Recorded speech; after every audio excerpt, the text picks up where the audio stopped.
Before we start with today's episode, did you guys see this kicking attempt yesterday by Younghoe Koo? This might be the most hilarious kick I've ever seen, or attempt at a kick.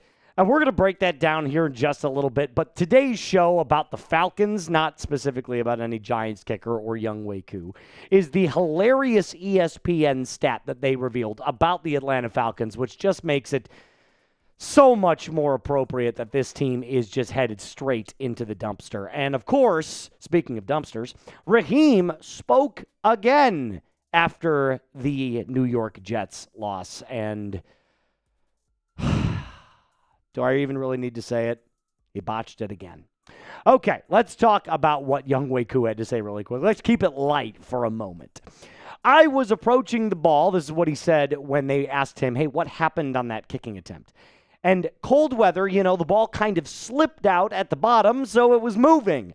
I wasn't able to kick through the ball. The ball was moving when I was driving to it, so I just kind of pulled up on it. My guy, this is not golf.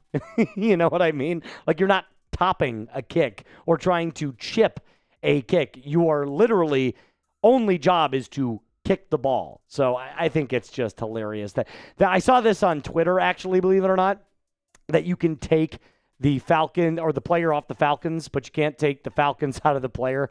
I just thought it was absolutely hysterical. And I still do have a soft spot for Younghoe Koo. I thought there was a time when he was an excellent kicker, but you can clearly see that it's a mental thing now, and he's just got the yips. Speaking of found on Twitter, this is the stat that I'm talking about. Mark Ramonde kind of put this out here, and the Falcons, according to ESPN research, are 1-6 outright as favorites this season. Okay. So basically that tells you that the Falcons don't even play down to their opponent. They play worse than their bad opponents. I mean, I cannot go through how many times I said the Falcons should win this game. The Falcons are a more talented team than this team. And at the very end, the Falcons lose.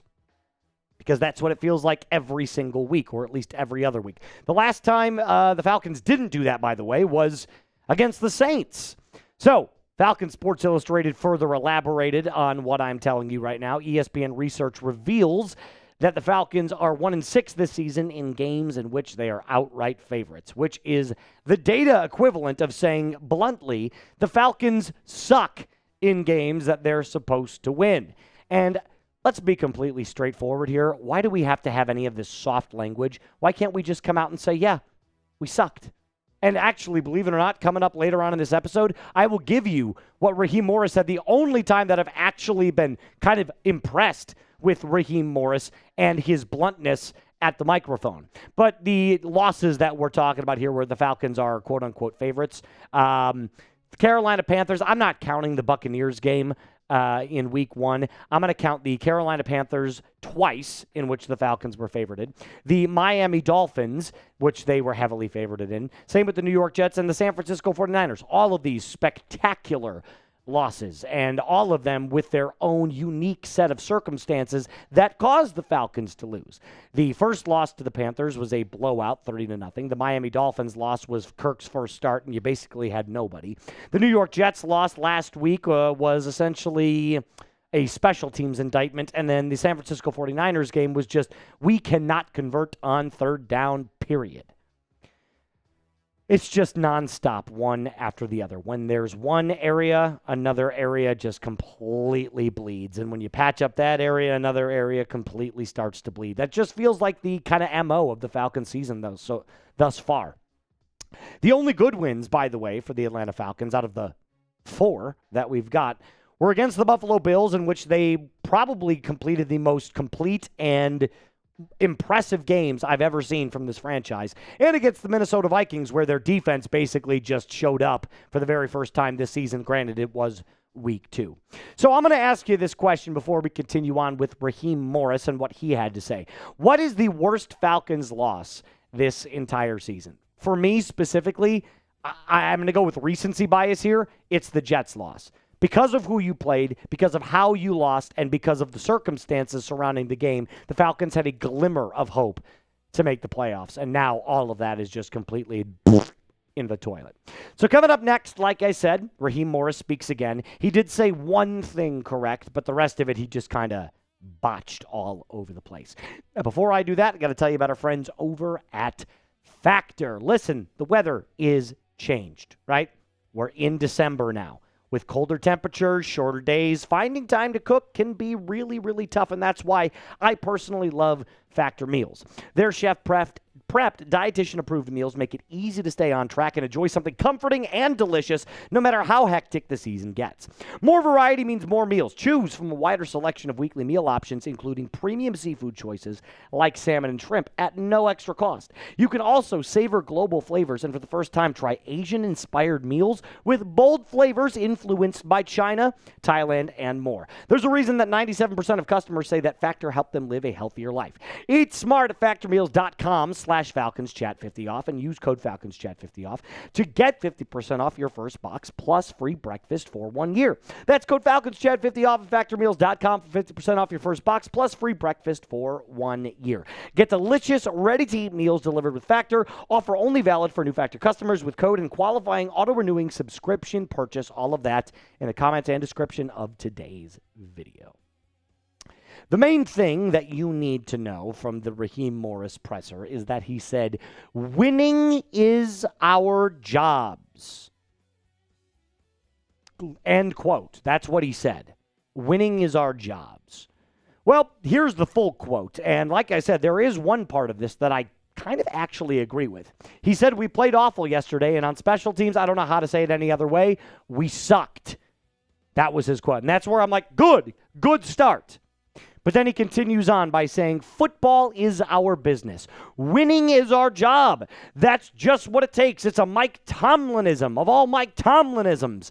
But that's the truth of it all. And the truth of the matter, football is definitely our business, but winning is our job, and we've got to go out there and do that, a.k.a. find a way. Exactly, Raheem. Football is your business, and winning is your job. And you're not doing your job. This is not rocket science. I'm going to use a different analogy for you. Let's use a McDonald's employee. If I'm hired at McDonald's to make French fries, and I do not make French fries at McDonald's, they will hire someone to make French fries at McDonald's. I am replaceable because I was hired to do a job. I am not providing the service for that job. Therefore, I will not have the job. It is not rocket science. Every job in the United States is performance-based. None more than a job in the NFL. So, Terry Fontenot, this is more of an indictment on you. If Raheem continues to lose football games, why is he still employed? And if he's saying that winning is his job, he's admitting that he's not doing his job. So get rid of the problem. 2 + 2 is 4, guys. We learned that in first grade, or at least I hope we did. And if I were to tell you at the beginning of the season, let's just go clean slate back to September 1st, right before the very first week of the 2025 NFL season. If I were to tell you that the Atlanta Falcons by week 13 were going to be third in the NFL in sacks, first of all, would you believe me? Second of all, what would you say our record was going to be? Because the Denver Broncos have 10 more sacks than the Atlanta Falcons do. They're the best pass rush in the NFL. The Cleveland Browns are widely considered to be one of the top defenses in the NFL as well. The Atlanta Falcons are not far behind that. We're even ahead of the guys that we play this week in the Seattle Seahawks. If I were to go one step further and tell you that the Atlanta Falcons since week 9 have a 92.9% success rate in the red zone, which is number 1 in the NFL by a wide margin over the Los Angeles Rams at 78.3 in second place, what would you think our record would be in those last 4 weeks? Because the Falcons are 1-4. Thank you, Will McFadden. I appreciate that. If I were to continue to take it even a step further and say that the Atlanta Falcons' sack rates of 11.4% is 7th best since the year 2000. I'm talking 25 years. What would you say the Falcons' record would be? Not 4-8.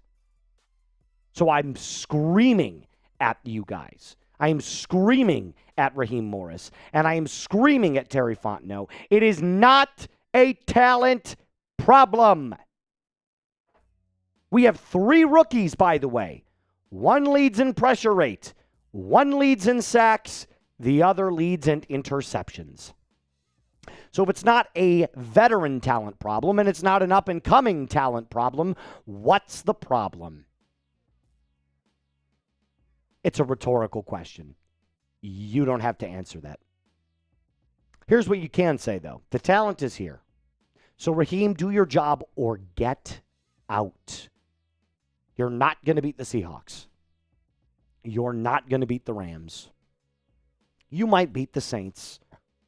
And you might beat the Buccaneers with an injured Baker Mayfield. Maybe. But the season is lost. And you've got to start looking for the future. That's what I know. So if you made it to the very end of the video, type me and subscribe.